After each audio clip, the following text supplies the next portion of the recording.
A paz do Senhor a todos, meus irmãos. Mais uma vez aqui com o canal Despertai.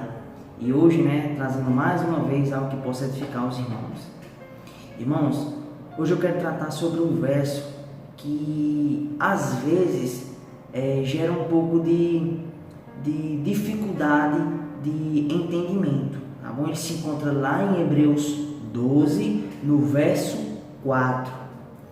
E nós vamos entender por que o escritor de Hebreus falou o que falou nesse verso.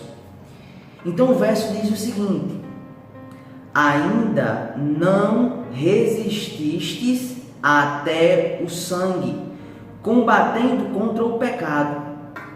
Percebam bem, o escritor de Hebreus, ele começa a falar e olhar para Jesus, e ele fala sobre essa questão de resistência até o sangue.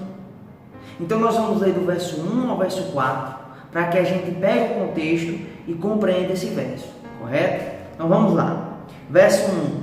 Portanto, nós também, pois que estamos rodeados de uma tão grande nuvem de testemunhas, deixemos todo o embaraço e o pecado, olha só, o pecado que tão de perto nos rodeia, e corramos com paciência a carreira que nos está proposta, olhando para Jesus, autor e consumador da fé, o qual, pelo gozo que lhe estava proposto, suportou a cruz, desprezando a afronta, e assentou-se à destra do trono de Deus.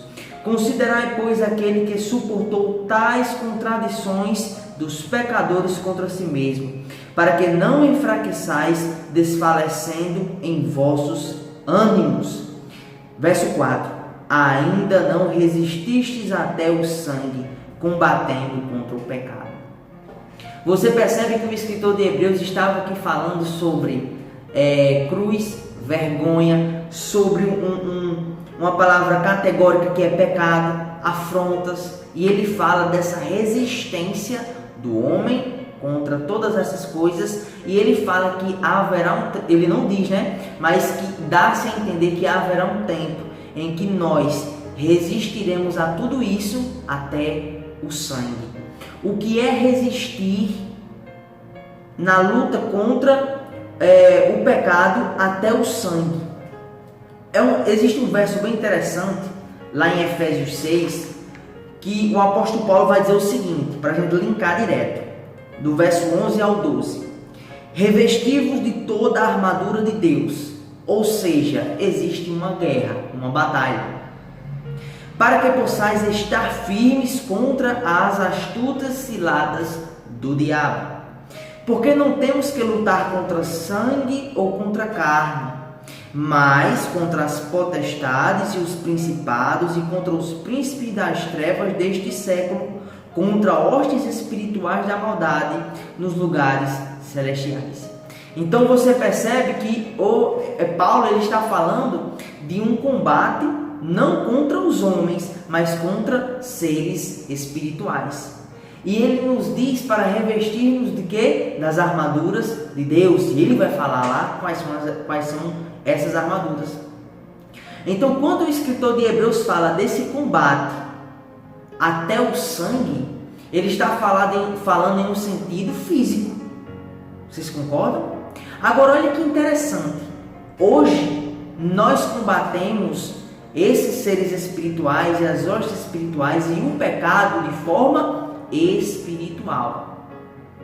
Você vai perceber que o nosso combate é espiritual, através de oração, intercessão, pregação do evangelho e por aí afins. Mas haverá um tempo em que os espíritos, os demônios e os espíritos concernentes ali a Satanás não conseguirão adentrar nesse aperfeiçoamento final da igreja. E eles não afligirão mais de forma espiritual os homens para que haja guerra espiritual, mas ele afligirá o sangue e a carne da igreja. Por quê? Porque a luta passa de um âmbito espiritual e agora ela começa também a entrar em uma luta física. Nós seremos entregues como ovelhas para matadouro, e o nosso sangue será derramado, porque a batalha de Satanás contra os homens passará não somente ao espiritual, mas também ao físico. E isso é um contexto do fim. Agora eu quero linkar vocês com o acontecimento de Jesus Cristo nas suas últimas horas de vida no Getsemane. Nós sabemos que no Getsemane Jesus estava orando e ali ele começou a sofrer angústias de morte pela obra e pelo pecado que estava tomando sobre si. Certo? Sabemos também que a palavra Getsemane significa o lagar do azeite. E o mais interessante é que quando Cristo se coloca no Getsemane e todo aquele contexto começa a ser iniciado, você vai perceber que Cristo, como sendo a azeitona que desceu do céu, que provém dela o azeite, ele começa a ser moído e esmagado. E então aí a própria azeitona estava no lugar onde deveria estar, na prensa ou no lagar do azeite. Cristo, naquele momento, quando começou a sentir ali as dores em seu espírito e em sua alma, ele começou a ser esmagado. E olha que interessante, esse lagar do azeite para Cristo e para a igreja, porque estão ligados, aconteceu com Cristo, acontecerá com a igreja, trata-se de coisas também do fim. E olha que interessante, Cristo começou a ser esmagado, e a primeira coisa que ele deixou foi a sua vontade, o seu desejo. Você vai perceber que ele diz: Pai, faça conforme a tua vontade e não a minha. Então é através do esmagamento da azeitona que o corpo físico deixa de ter, aliás, renuncia aos seus desejos.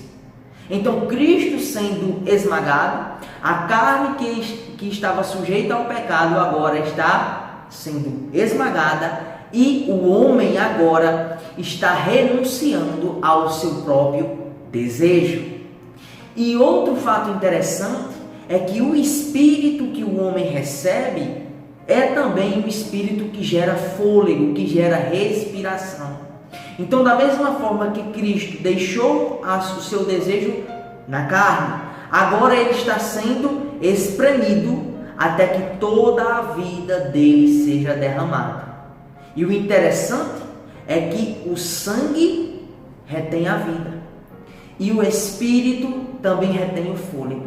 Então, quando Cristo se derrama, primeiramente em forma, vamos dizer, metafórica de espírito, o azeite sendo extraído, ou seja, o seu fôlego, você vai ver também que o sangue dele é derramado na terra. Então, você perceba que o sangue e o azeite estão combatendo contra as hostes espirituais para manifestar a obra da salvação e da frutificação de um corpo por meio da cruz. Percebem? Então vamos só lembrar: Cristo foi esmagado, a azeitona foi esmagada para extrair o seu azeite e para extrair o seu sangue. Também sabemos que extrair azeite remete-nos ao quê? A destruir ou sujeitar a nossa carne ao nosso espírito e à vontade de Deus. Também toda essa questão de retirada de vida, então morte.